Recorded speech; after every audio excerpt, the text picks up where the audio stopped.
नमस्कार, सुदर्शन न्यूज में आपका स्वागत है। मैं हूं मुकेश कुमार और आप देख रहे हैं सत्ता का महासंग्राम। सत्ता के महासंग्राम में आज चर्चा होगी कोरोना संक्रमण की छाया के बीच हो रहे छठे चरण के चुनाव की और चुनाव से पहले बढ़ रही हिंसा की। वीरभूमि में टीएमसी नेता अनाइस शेख के घर बम बनाने के क्रम में विस्फोट हुआ, जिसमें एक की मौके पर मौत होगी, लेकिन 2 से 4 लोग गंभीर रूप से घायल भी बताए जा रहे हैं। कल शाहपुर के बीजेपी प्रत्याशी शाह को भी गोली मार दी गई और वो जिंदगी और मौत के बीच जूझ रहे हैं। बीजेपी प्रत्याशियों के बैनर और पोस्टर भी जलाए जा रहे हैं। इल्जाम टीएमसी नेता पर लगाया जा रहा है और टीएमसी के नेता की तरफ से बीजेपी के साथ साथ केंद्रीय सुरक्षा बल के जवानों को भी गंदी गंदी गालियां दी जा रही है। क्या बचे हुए 3 चरणों में चुनावी हिंसा में तेजी आएगी और क्या मुस्लिम ध्रुवीकरण की जो कोशिश शुरू से ही हो रही है, क्या उस ध्रुवीकरण में तेजी आएगी? इन सारे मुद्दों पर बात करेंगे, लेकिन पहले देखते हैं एक रिपोर्ट के बाद अपने मेहमानों के साथ चर्चा करेंगे कि क्या मुस्लिम ध्रुवीकरण जो एम फैक्टर है बंगाल में, उसका कितना असर रहेगा बचे हुए 3 चरणों पर। तो छठे चरण पर न केवल हिंसा की बल्कि कोरोना की भी छाया है और इस छाया के बीच में एक फैक्टर है, वो एम फैक्टर, जिससे कहते हैं कि टीएमसी इस एम फैक्टर पर बड़ा यकीन कर रही है और उनको विश्वास है कि इस एम फैक्टर के कारण बचे हुए 3 चरणों में बाजी उनके हाथ में होगी। अगर ऐसा हुआ तो ये लड़ाई जो बिल्कुल कांटे की हो जाएगी। हमारे साथ 2 मेहमान हैं, बीजेपी और टीएमसी के प्रवक्ता प्रेम पांडे हमारे साथ हैं, उनसे बात करेंगे। इसके अलावा दिनेश पांडे जी बीजेपी से हैं, उनसे हम चर्चा की शुरुआत करेंगे। दिनेश जी, लगातार बंगाल में जब से चुनाव शुरू हुए तब से हिंसा के आरोप लगते जा रहे हैं और एक के बाद एक जो है हिंसा होती रही है। चुनाव की घोषणा के पहले भी आपके बहुत सारे कार्यकर्ता मारे गए, बहुत सारे कार्यकर्ताओं पे हमले किए गए, बावजूद इसके हिंसा की यह दौर जो है जारी रहा अब तक। एक चीज मैं पूछना चाहूंगा, क्या बचे हुए 3 चरणों में चुनावी हिंसा को नियंत्रित करने के लिए अब तो चुनाव आयोग है, चुनाव आयोग से आप कह सकते हैं, तो क्या आपको लगता है कि बचे हुए 3 चरणों में हिंसा में तेजी आएगी या जिस तरीके से चल रहा है मामला उसी तरीके से चलेगा या चुनाव आयोग सब कुछ संभाल लेगा? देखिए, जहां तक हिंसा की बात है, पश्चिम बंगाल में हिंसा पहले वामपंथियों ने 35 साल हिंसा के द्वारा ही अपने आप को सत्ता में कायम रखा। 10 साल से तृणमूल जब से आई है उस हिंसा को बढ़ावा दिया है और चूंकि अभी तक जो 5 चरण के चुनाव हुए हैं, 2 चरण में जब ये बुरी तरह हार गए तो तीसरे चरण से इन्होंने जब देखा कि बूथ कैप्चरिंग नहीं हो पा रही है तो इन्होंने जनता को बहकाने के लिए, जनता के ऊपर वोट न डाल सके इसकी व्यवस्था करने के लिए इन्होंने उनको घर से निकलने में बाधा पहुंचाई, लोगों के अंदर भय का माहौल पैदा करने के लिए जगह जगह बमबाजी की। लेकिन उसके बावजूद जनता निकलकर लगातार वोट दे रही है और ये माहौल और बिगड़ता जा रहा है, क्योंकि जिस राज्य की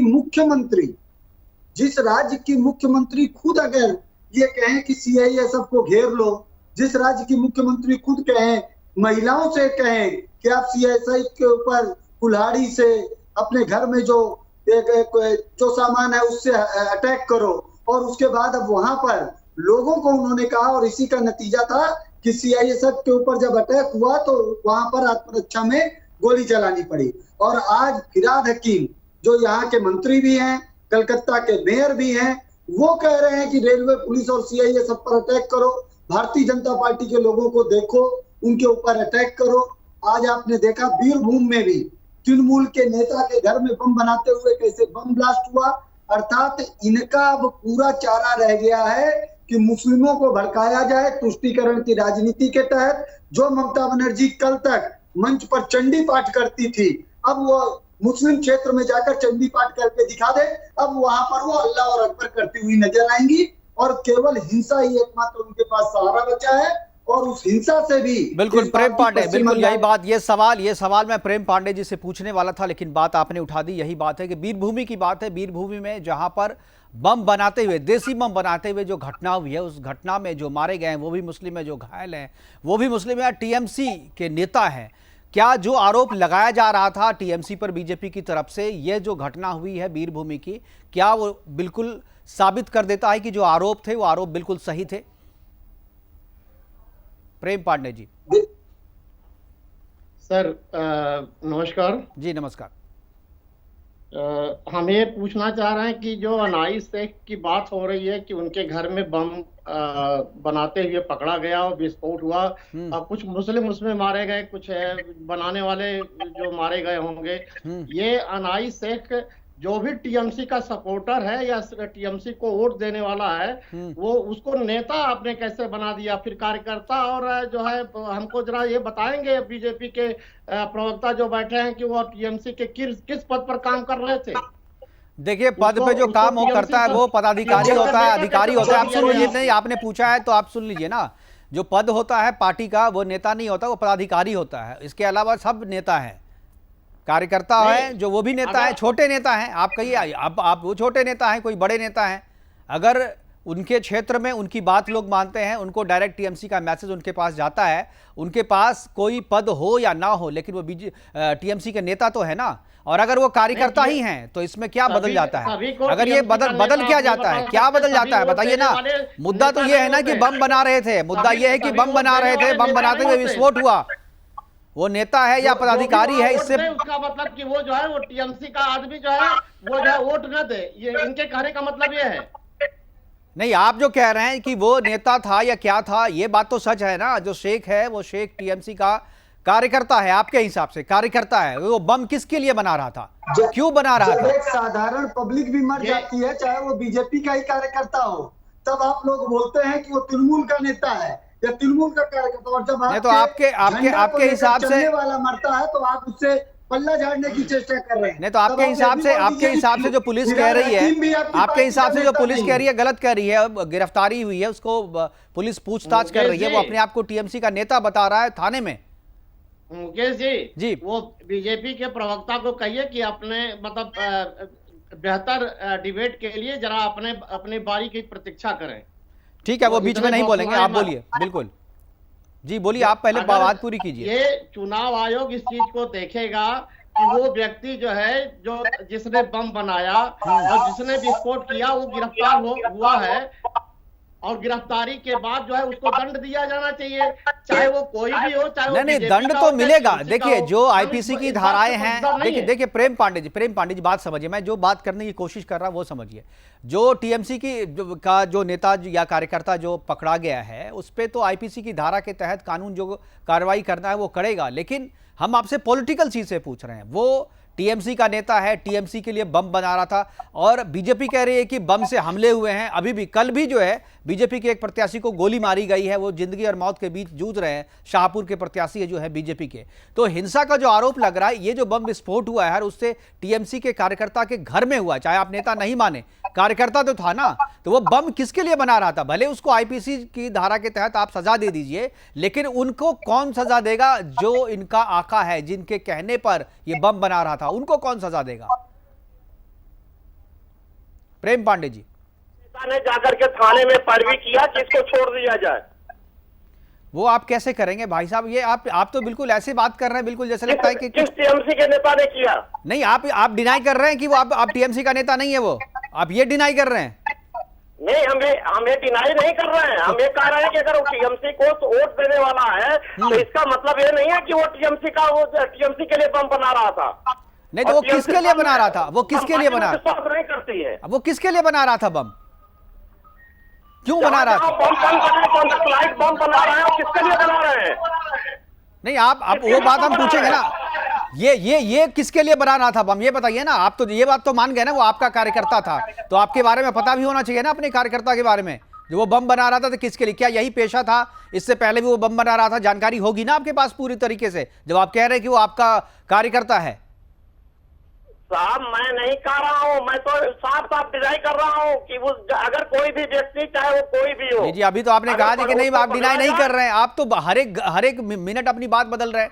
अभी आपने कहा कि मैं डिनाई नहीं कर रहा हूं कि मेरा कार्यकर्ता नहीं है, और अभी कह रहे हैं कि मैं डिनाई कर रहा हूं। आप अपनी बात मेरे मुंह में मत डालिए। नहीं, मैं अपनी बात नहीं डाल रहा हूं। आप ही ने कहा है ना, अभी आप ही ने कहा कि बम वो काम करने वाला आदमी है, उसका हम सपोर्ट नहीं करते हैं। फिर से बोलिए, क्या बोल रहे हैं? किसी भी आदमी का, चाहे वो टीएमसी का हो, चाहे बीजेपी का हो, चाहे किसी भी अन्य दल का हो, अगर वो गलत राह पर है तो उसका सपोर्टर टीएमसी के आदमी नहीं होते हैं और टीएमसी का नेता नहीं होता है। अगर उसकी पैरवी करने के लिए टीएमसी के कोई भी नेता या कोई भी पदाधिकारी या ममता बनर्जी अगर कहते हैं कि ये मेरा आदमी है, इसको छोड़ दो, तो आरोप लगा सकते हैं। जहां बम बन रहे हैं उसको जो है देखना देखना। ये तो आपके उन कार्यकर्ताओं को सोचना है। आपकी इस बात के आपके इस स्टेटमेंट के बाद से आपके उन कार्यकर्ताओं को सोचना होगा जो आपके लिए अपनी जान की बाजी लगा रहे हैं, जो बम बना रहे हैं। आप कह रहे हैं कि भाई अगर कर रहा है तो अगर फंस गए तो भाई आपने बूते हो, अगर फंस गए तो फंस गए, हम आकर के बचाएंगे नहीं। आप ये मैसेज देना चाह रहे हैं अपने कार्यकर्ता को? नहीं तो आप एक क्या कहना चाह रहे हैं कि जो कोई भी बम नहीं, आप उसको नहीं तो ठीक है, आप उसको डिनाई तो मत कीजिए ना जो आपका कार्यकर्ता नहीं है। आपने अभी कहा ना, आप कीजिए भाई, ठीक है मेरा कार्यकर्ता है। मेरे मुंह में नहीं डाल सकते। नहीं आपको ये नहीं आप ये बात तो कह सकते हैं ना कि वो मेरा कार्यकर्ता है। वो मेरा आदमी है। ये आप ही ने कहा है ना, ये तो अभी आपने कहा, अभी 2 मिनट पहले आप ही ने कहा कि हाँ मेरा कार्यकर्ता है। वो क्या करता है हम उसकी गारंटी नहीं लेते। इस बात से इनकार कर रहे हैं कि अगर कोई भी अनसोशल एलिमेंट है उसको जो है समाज से बाहर किया जाना चाहिए, उसको जो है पनिशमेंट दिया जाना चाहिए। पांडे जी, प्रेम पांडे जी, आपके कहने का मतलब ये है, आपके कहने का मतलब इनके नेता हो गए। आपके कहना है उसको कौन दिया था ऑर्डर? बम बनाने का ऑर्डर कौन दिया था? वो क्या अपने लिए बेचने के लिए बना था? दीपावली का बम बना रहा था क्या? पटाखे बना रहा था क्या? ये दीपावली में बेचना है? ममता बनर्जी ने उनको कहा कि बम बनाओ। हाँ तो भाई टीएमसी के कार्यकर्ता को बीजेपी वाले थोड़ी ऑर्डर देंगे। नहीं तो आप जो कह रहे हो तो बम किसके लिए बना रहा था? अरे पकड़ा गया तो आज आप डिनाई करेंगे ही, कोई भी डिनाई करेगा। तो किसके लिए बना रहा था? तो टीएमसी का कार्यकर्ता क्या बेचने के लिए? क्या दीपावली का बम? फैक्ट्री क्या लाइसेंस था क्या? बारूद बनाने का लाइसेंस था क्या उसके पास? क्या वो दीपावली के लिए पटाखे बना रहा था? नहीं तो आप कौन बना रहा था? आपका कार्यकर्ता क्या कर रहा था पता तो होना चाहिए ना आपको। वो बम बना रहा था, अभी आप डिनाई करेंगे कि भाई वो जो कर रहा है उससे मेरा लेना देना नहीं। जितने अनसोशल एलिमेंट इनके में भरे हुए हैं और जितने लोग गए हैं इनके साथ, वो सर्टिफिकेट लेकर के इन्होंने वहां पहुंचाया है यूपी बिहार से, जितने अनसोशल पहुंचे हैं वहां पर। आप क्या कह रहे हैं समझ करके गए क्या लोग? मुझे समझ में नहीं आ रहा आप क्या कह रहे हैं। आप क्या कह रहे हैं? जब आपका कार्यकर्ता पकड़ा गया तो आप कहेंगे भाई यूपी और बिहार से लोग ये बुला रहे हैं। ये तो कुछ भी बात हुई ना। आप लॉजिकल बात कीजिए ना दिलीप पांडे जी, लॉजिकल बात कीजिए। आपके कार्यकर्ता पकड़े गए हैं, वो बम बना रहे थे, वो आपराधिक कृत्य में शामिल थे, ठीक है आप डिनाई कीजिएगा। ऑफिशियली आपकी पार्टी जो है इस बात को एक्सेप्ट नहीं करेगी कि वो जो कर रहा था वो हमारे ऑर्डर से कर रहा था, लेकिन बिहाइंड द कर्टन सबको पता है ना कि वो किसके लिए क्या कर रहा था। हम पूछ रहे हैं कि एक जिम्मेदार पॉलिटिकल पार्टी के कार्यकर्ता प्रवक्ता होने के नाते क्या आप इस बात को डिनाई करेंगे कि आपके नेता गलत कर रहे थे, या इस तरह के कार्यकर्ता जो भी कर रहे थे वो आगे से ना करें, या हम इस बात को अपनी जिम्मेदारी लेते हैं कि ये कार्यकर्ता हमारा था, किसके कहने पे कर रहा था ये हमें नहीं पता। इतना तो आप कह सकते हैं ना कि कार्यकर्ता हमारा है। 2 मिनट पहले कहते हैं कि है हमारा, बाद में कहते हैं हमारा नहीं है। पूरी दुनिया जानती है, पुलिस को वो स्टेटमेंट दे रहा है, उसके साथ आपके टीएमसी के बड़े नेताओं के साथ उसकी फोटो है, 1-2 फोटो नहीं है, दर्जनों फोटो हैं उसके, और आप कह रहे हैं कि हमारा नेता नहीं है। नहीं, अगर हमारी फोटो जो है जोगी जी के साथ में है तो क्या हम टीएमसी के आदमी नहीं है? जोगी के बीजेपी के आदमी है। दर्जन भर फोटो हमारा जोगी जी के साथ में है। देखिए ये तो वही फोटो हमारी है। चलिए मैं इस बात पे मुझे लगता है जिनको बीजेपी के जो दिनेश पांडे जी हैं वो जवाब देना चाहेंगे। बीजेपी के दिनेश जी क्या जवाब देंगे? क्या जवाब है आपके पास? देखिए इनके पास कहने के लिए कुछ नहीं है, और अगर ये सबूत की बात करते हैं तो वहां तो है ही है। मैं अभी उनको एक वीडियो भेजता हूं कि फिराद हकीम जो इनके मंत्री हैं वो आज कह रहे हैं बीजेपी वालों को मारो, सीआईए सबको मारो। आज इनकी पार्टी के काशीपुर बेलगजिया के वार्ड नंबर 2 में सीथी थाना के बगल में इनकी पार्टी के सांसद हैं शांतनु सेन, मैं नाम बताकर कह रहा हूं, 10 बजे से लेकर 11 बजे तक लगातार वहां पर दिन में 10 से 11 सीथी थाना के बगल में बीजेपी के सभी पोस्टर बैनर फाड़ रहे हैं, खुद एक एमपी होकर। अगर ये सबूत ही मांग रहे हैं तो मैं उनको सबूत देता हूं, लेकिन उस सबूत के बाद क्या इनकी या इनकी पार्टी की नेत्री, अरे जब इनकी पार्टी की नेत्री खुद कहती है कि सीआईए सबको घेर लो, इनके पार्टी के मंत्री खुद कहते हैं कि भारतीय जनता पार्टी के लोगों को देखो तो उनको जान से मार दो, मैं उसका वीडियो भेज देता हूं, तो उसके बाद क्या ये उसके ऊपर एक्शन दिलाने की कोई गारंटी ले सकते हैं? ये एक ऐसी पार्टी है जो कि मैंने पहले ही कहा कि ये लोग एक तरफ से उकसाते हैं कि बम चलाओ, गोली चलाओ। इनके एक अनुव्रत मंडल बोल के उसी बीरभूम के ही नेता हैं, वो हमेशा इसी तरह के गलत बयान देते हैं, मारने की बात करते हैं। तो इनको कितने सबूत चाहिए? वो खुद एसपी के सामने खड़े होकर बोलते हैं कि पुलिस की गाड़ी में बम मार दो।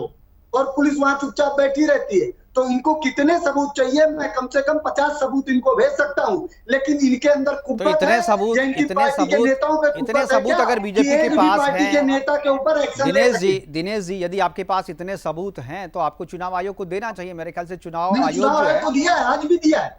तो चुनाव आयोग ने कोई एक्शन नहीं लिया उस पर। लेकिन इन्होंने जो कहा है, इन्होंने जो कहा है कि हमारी पार्टी का होता तो एक्शन लेते, तो मैं अगर ये सबूत इनको भेजूंगा तो इनकी या इनकी पार्टी की नेत्री की कुब्बत है क्या जो उसके ऊपर एक्शन ले लेंगे?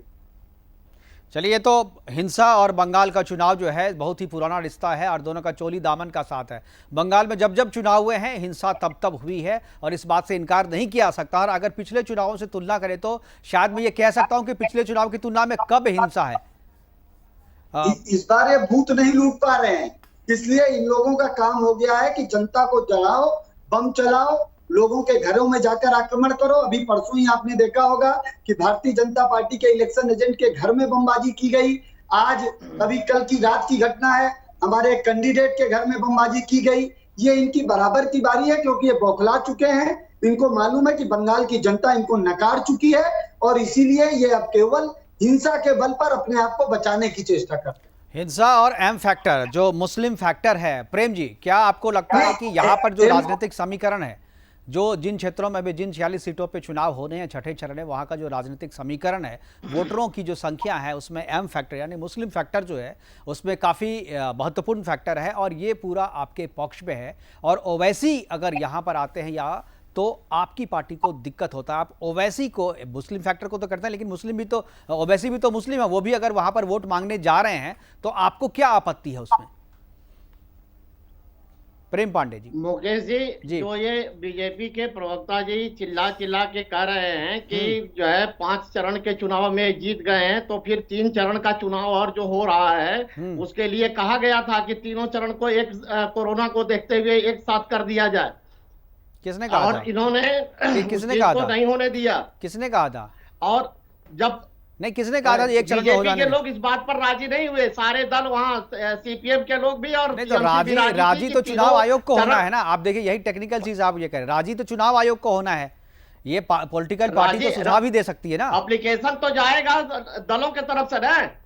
हाँ तो ठीक है, जो आपकी पार्टी का कहना है वो इनका कहना नहीं है, वो आपकी बात से बात थोड़ी मिला सकते हैं। आप भी तो उनकी बात से सहमत नहीं है। ये तो चुनाव आयोग को सोचना है और पहले ही बात हो चुकी है। तकनीकी दिक्कतें हैं, आप देखिए तकनीकी दिक्कतें हैं और एक तरीके से जो सभी प्रत्याशी हैं, सभी प्रत्याशियों को प्रचार करने का पूरा मौका नहीं मिलेगा। जो पहले 5 चरणों में जिन प्रत्याशियों को जितना मौका दिया गया प्रचार करने का, 3 चरणों में जो बचे हुए चरण हैं उनके प्रत्याशियों के साथ ये भेदभाव नहीं किया जा सकता। फिर उसके बाद जो आधिकारिक रूप से, तकनीकी रूप से बहुत सारी चीजें ऐसी हैं जो चुनाव आयोग को बदलनी पड़ेगी और फेरबदल करना पड़ेगा, जो कि इतने कम समय में संभव नहीं है। तो अपने तकनीकी रीजन से चुनाव आयोग ने इसे डिनाई किया है, तो इस पर हम चर्चा नहीं करेंगे। हम बात करेंगे जो मुस्लिम फैक्टर, जो एम फैक्टर की बात कर रहे हैं। क्या इसमें आपको ओवैसी के उतरने से 5वें, 6ठे चरण, 7वें चरण, 8वें चरण में ओवैसी के उतरने से आपको दिक्कत है? ये आपका प्रश्न पूरा हो गया जी, प्रश्न पूरा हो गया तो सुनिए। ऐसा है कि वहां मुस्लिम फैक्टर और हिंदू फैक्टर हमारे लिए दोनों बराबर हैं। इनके लिए हिंदू पोलराइज करने वाले ये लोग हैं और ये करते आ रहे हैं। नहीं तो ये अगर दोनों बराबर है तो ममता बनर्जी अब क्यों नहीं चंडी पाठ करती है, जय श्री राम का नारा लगाती है? भाई एक बार हमने कहा कि सारा प्रश्न पूछ लो। नहीं, सारा प्रश्न आपने जवाब दे दिया तो अगला प्रश्न नहीं पूछे क्या? एक ही बार आप सारा जवाब देंगे? मतलब आपको तो आप तो कहिए तो भाई आपको जोड़ने से पहले मैं प्रश्न की लिस्ट भेज देता हूं, आप आकर के एक साथ भाषण दे दीजिए। आप तो सब जगह आप दादागिरी कर रहे हैं। ये चुनाव का मंच नहीं है सर, ये चुनाव नहीं हो रहा, बंगाल नहीं है। जैसा आप चाहेंगे वैसा ही होगा। नहीं तो उत्तर नहीं, उत्तर आपका पूरा हो गया ना, उत्तर पूरा हो गया। दूसरा सवाल पूछेंगे, आपको नहीं देना है जवाब तो आप बोलिए, अब नहीं देंगे जवाब। सवाल पूछने से कैसे रोक सकते हैं? देखिए जिस जो कार्यशैली आपकी है ना, इस कार्यशैली पे ही जनता को आपत्ति है।